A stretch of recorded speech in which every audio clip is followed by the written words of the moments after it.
The physical aspect through which the inscrutable power that we call Sri Anandamayi Ma manifests itself as a tiny part, really, and probably not the most important part. Mother has frequently repeated that she is all-pervading, that she never goes, nor comes anywhere, that she was never born, and so on.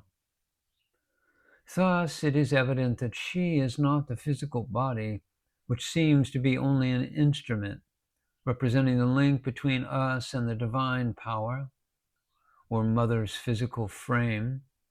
Although looking apparently as one of us, it is in essence completely different.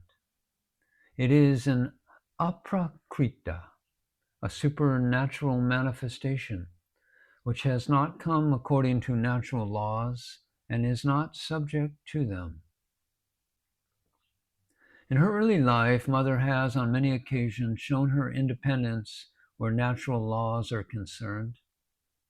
All her devotees have read or heard about the shrinking of her body, which became like a small heap, and it's becoming unnaturally big at other times. For long periods, Mother could stay without food or with a very tiny quantity of food or water without any change in her physical aspect. Pain of any kind does not seem to affect her in the least. On many instances, the laws of gravity appeared to have lost their validity with regard to her body. As for example, the body becoming as light as a feather or revolving at an extraordinary speed like the dead leaf carried along by the wind. All these things I have not witnessed, but only heard or read about. But surely the most amazing thing I find is that Ma behaves in our natural way as an ordinary person. It is very difficult for those who are under the sway of natural laws to reach a stage where one is able to reverse these laws and be their master to a certain extent. Much more difficult is it to ignore nature completely and identify oneself with the eternal witness, unruffled by earthly troubles. But extremely rare are those sages for whom there is no difference between the highest states of illumination and ordinary life. For them, the supreme is revealed even in what we call the trivialities of daily life. A fixed span of life has been allotted for the life of every human being, including the Jivan Mukta. The duration of the body is subject to prarabdha.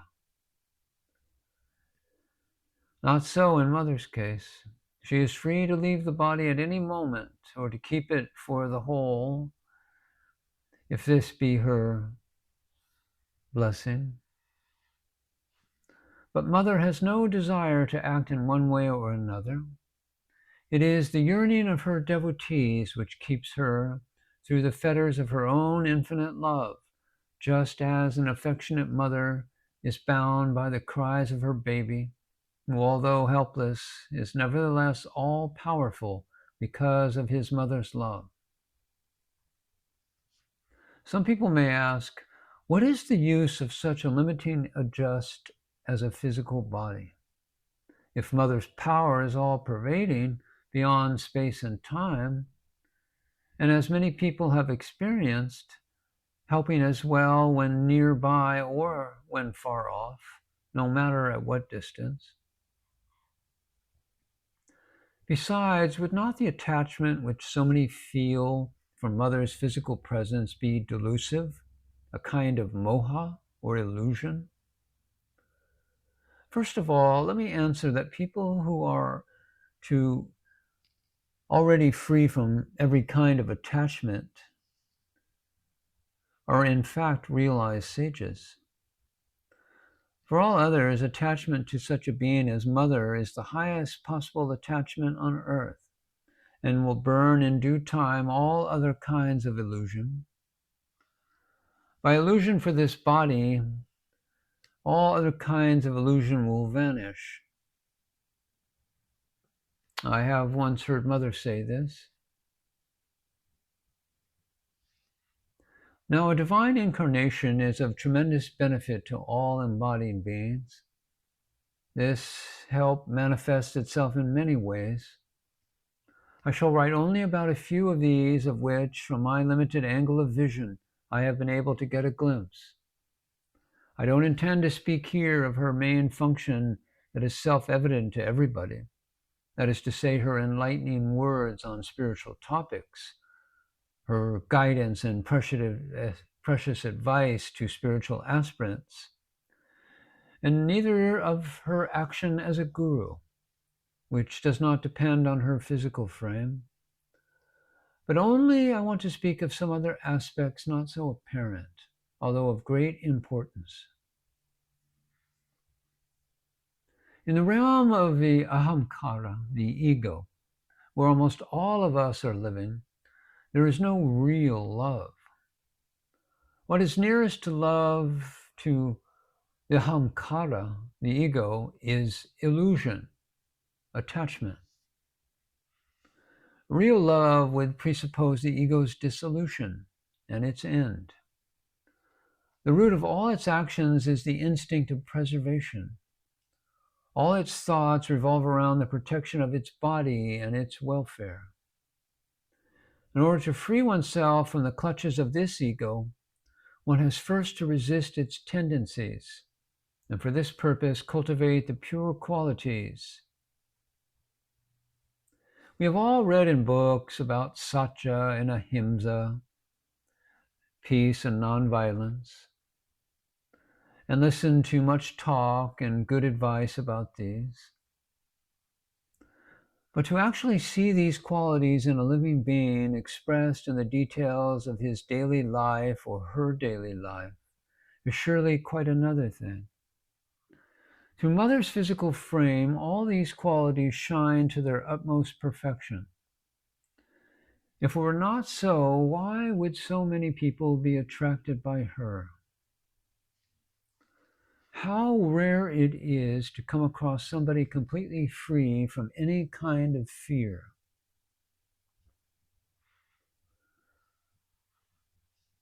And this is only possible when one does not perceive anything different from one's own self.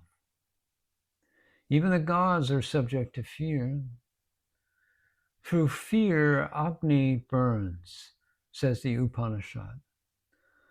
For about 7 years, I have had the good fortune of living under Mother's guidance. By this time, it was written in 1958. And I have never been able to detect in her features the slightest trace of fear. What a joy it is to admire such a countenance. Ahimsa, non-injury, non-violence to any living being is more common. Mother shows us by her own example how it can be practiced in daily life and brought to perfection.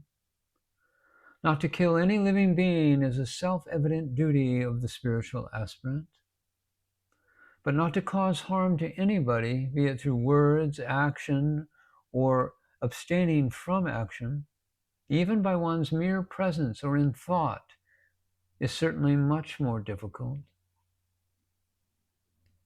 On innumerable occasions, we have witnessed with what delicacy Mother behaves in order to avoid causing the least harm or offense to her own person or through that of a devotee. Even dogs must not be harmed. I remember once in Ceylon having seen Mother changing the usual path of her evening stroll in order that a dog lying in her way may not be disturbed. One day an attendant who had chased away the animal was rebuked. "Why do you chase it away?" said Mother. "It enjoys the cool earth." On several occasions, brahmacharis who had beaten or even intended to beat a dog were requested by Mother to do pranam to the animal in order to ask forgiveness from the Lord dwelling in the dog. Satyam, truthfulness and peace, I have heard Mother say, means not to utter any lie, be it in words, by signs, or by abstention from words. She added that if one could practice such truthfulness for a period of 12 years, whatever one uttered would become true. Mother lays great stress on the importance of speaking the truth under all circumstances. Needless to say, she herself gives us a living example of how satyam can be brought to its utmost perfection. Apart from her almighty power, this alone would suffice to make all her utterances come true.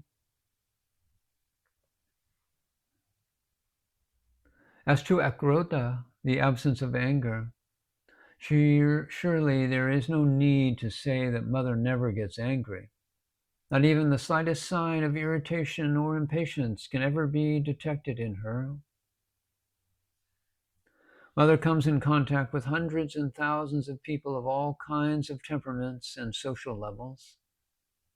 It naturally happens from time to time that some people behave in a manner lacking in courtesy, or that they utter words one wouldn't expect to hear in the presence of such a great being. But the cruder these people's conduct themselves, the more radiantly Mother smiles, and the more she responds with kindness and love. She frequently gives to such offenders great attention. It looks as if she behaves as a good doctor who takes better care of patients who are severely ill than those suffering only from slight cough or cold. As everybody knows, Mother does not deliver discourses or lectures, but she replies to questions that are asked on spiritual topics. Most people listen with rapt attention to the words of divine wisdom falling from her lips. But sometimes people, giving way to their urge to speak, interrupt Mother's talk by remarks of their own or some silly question.